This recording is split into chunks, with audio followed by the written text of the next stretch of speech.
இன்று பாராளுமன்றத்தை கலைத்துக் கொண்டிருக்கின்ற புரட்சி நாயகன் துரை வைகோ அவர்களுக்கும் என்னுடைய இந்த நன்றியை அவர்களுக்கு காணிக்கையாக்குகின்றேன்.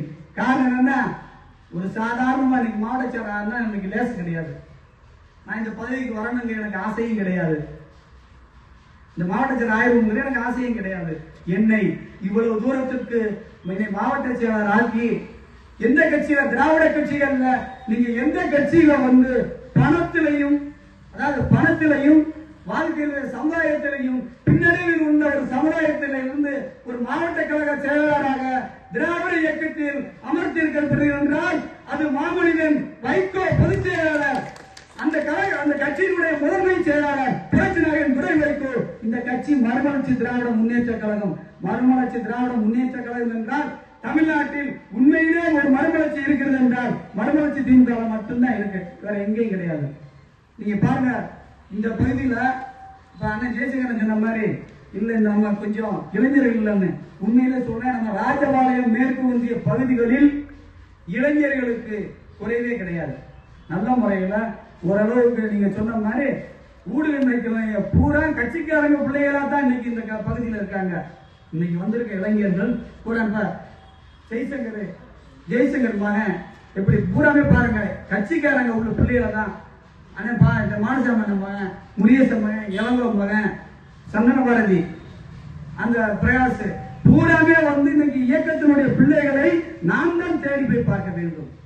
ஓரளவுக்கு பரவாயில்ல, ரொம்ப சந்தோஷமா இருக்கு. இவ்வளவு பெரிய கூட்டத்தை இன்னைக்கு கூட்டி இருக்கோம். இந்த கூட்டம் எதுக்கு? இப்ப நீங்க தமிழ்நாட்டு அரசியல்ல எல்லாரும் சொல்றாங்க, இப்ப என்னப்பா மதிமுகவில் என்ன இருக்கு? மதிமுகவில் உண்மை இருக்கிறது, கொள்கை இருக்கிறது. ஆனால் இந்த மறுமலர்ச்சி திராவிட முன்னேற்ற கழகத்தினுடைய பொதுச் செயலாளர் 2-3 நாளா பார்லிமெண்ட்ல உலகத்தில் இருக்கிற தன்னால திணறிட்டான். அரசியல் ஞானி சும்மா பெருங்கிட்டான். இந்த 3 நாள் ஒரு வாரம் கூட்டத்துல பேச முடியல, கேள்விக்கு பதில் சொல்ல முடியல. சரி, அவர் தான் அமைச்சர் கேட்கிறாரு. உண்மையிலே சொல்லி நீங்க எல்லாரும் வருத்தப்பட்டிருக்கீங்க. மீடியா பத்திரிகைகள்ல நமது செய்தி வரவில்லை, நம்ம எங்க இருக்கிறோம், நம்ம செய்தி யாரும் போடல அப்படின்னு நீங்க கேள்விப்பட்டிருக்கீங்க. நம்மளுக்குள்ள ஒரு அந்த பிணக்குகள் இருந்தது. அந்த பிணக்குகளை உடைத்தெறிந்தார் தலைவர் வைகோ அவர்கள் என்பதை தமிழக மக்கள் நன்கறிவார்கள். எல்லா கட்சியும் பாருங்க, இன்னைக்கு அரசியல் தலைவர்கிட்ட எந்த தலைவர்கிட்டையாவது ஒரு வருஷம் கூட ஆகலங்க பார்லிமெண்ட் எம்பி ஆகி அகில இந்திய அளவில் அரசியல் கட்சி தலைவர்களை ஒரு நிமிஷத்துல நாடுற ஒரு பக்குவம் யார்கிட்ட இருக்கு? கழகத்தின் முதன்மை செயலாளர் துரை வைகோ அவர்கள்ட்ட இருக்கிறது. எந்த துறையில் அவர் பணியாற்றல? தமிழ்நாட்டில் பாருங்க, விமானமா, ரயிலா, ஆஸ்பத்திரியா, எம்பி, அதாவது நமக்கு எம்பி பதவிய விருதுநகர் மாவட்டத்தில் எம்பின்னா எப்படி இருக்கணுங்கிறத சிவகாசி பாராளுமன்றமா இருக்கும் பொழுது தலைவர் வைகோ அவர்கள் தான் மஞ்சக்காமல ஊசி அதுன்னு போட்டு எம்பின்னா மக்களுக்கு தெரிய அளவுக்கு நடந்த ஒரே தலைவர் தமிழ்நாட்டில் வைகோ மட்டும்தான். அதே போல திருச்சியில எத்தனை எம்பி அங்க இருந்திருக்காங்க. திருச்சியில எம்பி வெளியே தெரியுது அப்படின்னா சாமானியம் கிடையாது. அங்க பெரிய மடமுடிஞ்சு மகாதவங்க இருக்காங்க. அரசியல்ல எல்லா கட்சியிலும் பெரிய பெரிய பெரிய மடாக்கள் தான் இருக்காங்க. ஆனால் அத்தனை பேரிலும் இருந்து நீந்தி புரட்சி நாயகன் துரை வைகோ எம்பி அவர்கள் மக்களுக்கு பணியாற்றுகிறார். எல்லா பகுதிகளிலும் அவர்களுடைய பதாகைகளும் விளம்பரங்களும் அவர் செய்கின்ற பணிகளும் வருகிறது என்றால் அவர்களுடைய செய்கின்ற சேவைகளை வைத்துத்தான் வெளிவருகிறது. அதை போல நம்மளும் கட்சிக்காரங்க வந்து ஒரு சின்ன ஒரு இது என்னன்னா, தலைவர் வைகோ அவர்களும் துரை வைகோ அவர்களும் 24 மணி நேரம் வேலை பார்த்து போறாங்க. கட்சியும் சரி பொதுமக்களுக்கும் சரி எல்லா பகுதியும் 24 மணி நேரம் அவங்க வேலை பார்க்கறாங்க. ஆனால் நம்ம பொறுப்புல இருக்கவங்க, அது இது எல்லாருக்கும் தான், நான் உட்பட சொல்றேன், மாவட்ட செயலாளர் உட்பட, மாவட்ட கழக நிர்வாகிகள் உட்பட, ஒன்றிய செயலாளர்கள், பேரூர் கழக செயலாளர்கள், வார்டு செயலாளர்கள், எல்லா கட்சிக்காரர்களுக்கும் சொல்றேன், நம்ம வந்து வேலை பார்க்கல. இது வந்து உண்மை. தலைவர் செய்த சாதனையை எங்க வெளியே சொல்றீங்களா? உங்களால சொல்ல முடியுதா? செய்யறதுக்கு யாருக்கும் மனம் ஏன் வரல, எதுக்காக வரல? உங்களுக்கு எல்லா உதவிக்கும் உதயசார் சொன்ன மாதிரி எனக்கு செய்யணும்னு அவர் செஞ்சு கொடுக்க தயாரா இருக்காரு. இதே வேலைகளை இதை மற்றவங்க வெளிப்படுத்துறாங்க.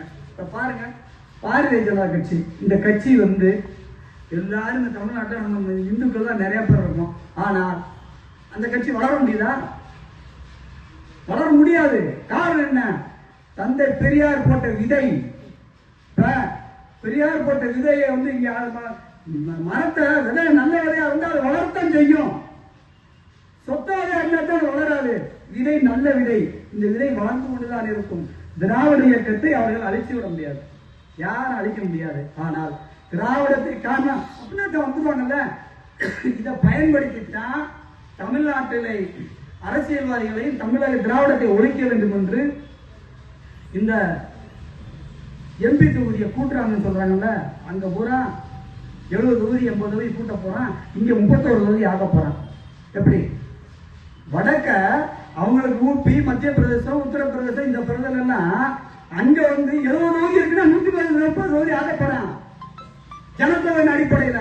ஆனால் நம்மள 39 தொகுதி இருக்குன்னா நம்ம 30 தொகுதி ஆக போறாங்க. காரணம் ஜனத்தொகையை காமிச்சு நம்ம குறைக்க போறாங்க. இதை காண்கிறது, இதை சொல்றதுக்கு தான் நிறைய பேர் நம்ம தமிழ்நாட்டில் திராவிட இயக்கங்கள் கூட்டு சேர்ந்து முயற்சி எடுத்து இதை அழிச்சிடக்கூடாது, விட்டுறக்கூடாதுன்னு போராடிட்டு இருக்காங்க. ஆனா நீங்க நிறைய பேர் சொல்லல. அதாவது என்னன்னா, நம்ம கட்சி இப்ப இந்த தடவை இருக்காங்க, இந்த வேலைய நான் நெஞ்ச நிமித்தி கேள்வி கேட்க, இங்க வந்திருக்க கட்சிக்காரங்களுக்கு 100க்கு 75 பேருக்கு மறுமலர்ச்சி திராவிட முன்னேற்ற கழகம், அதாவது தலைவர் நம்ம கட்சியை வச்சு 75 பேருக்கு உதவி பண்ணிருப்போம். ஒவ்வொரு ஆளுக்கா நாங்க பேர் சொல்லி சொல்லலாம். இதுல வந்திருக்க 75 பேருக்கு 100 ஒரு 75 பேர் வந்திருக்கீங்க. இதுல வந்திருக்க